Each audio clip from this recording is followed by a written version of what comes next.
ही गरिबी सगळीकडेच आहे.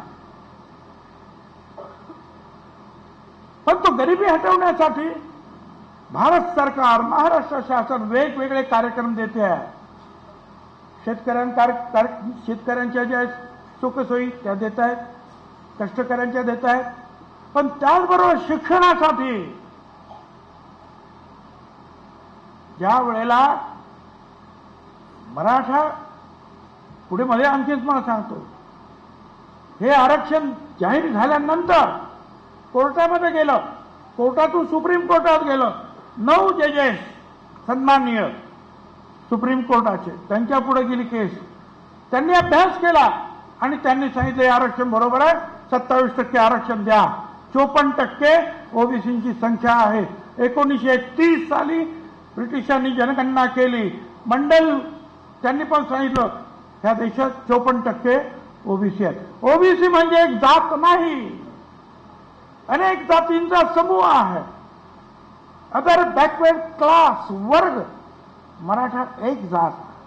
ओबीसी 374 जाती महाराष्ट्रात आहे. देशामध्ये हजारो जाती आहेत आणि या महाराष्ट्रापासून आज महाराष्ट्रात 54% आहेत.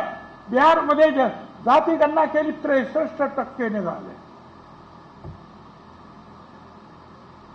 म्हणून आम्ही म्हणतो करा, जात गणना करा. 2010 ला आम्ही सुप्रीम कोर्टात गेलो, समता परिषद. सुप्रीम कोर्टाने त्यावेळेला सरकारला सांगितलं, काय म्हणणार, समीर भाऊ भुजबळ त्यावेळेला खासदार होते, त्यांना सांगितलं तू पार्लमेंटमध्ये उभं राहा आणि बोल. ते उभे राहिले.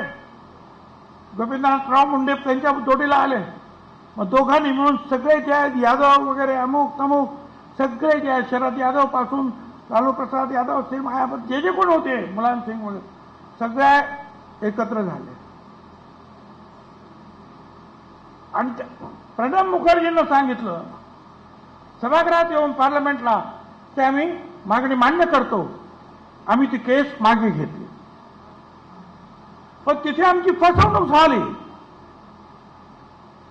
कारण दशवार्षिक जी जनगणना आहे ती सेन्सस कमिशनर असतो, आयुक्त आहे, त्यांचा एक कायदा ते करतात. तुम्ही त्यांना काही खोटं सांगितलं, चुकीचं सांगितलं तर तुरुंगवासाची सजा आहे. तिथे नाही केलं ते. त्यांनी काय केलं, प्रत्येक राज्यांनी आपापलं करावं. गावाचं असेल तर ग्रामविकास खात्याने करायचं आणि शहराचं असेल तर शहर विकास खात्याने करावं, नगर विकास खात्याने.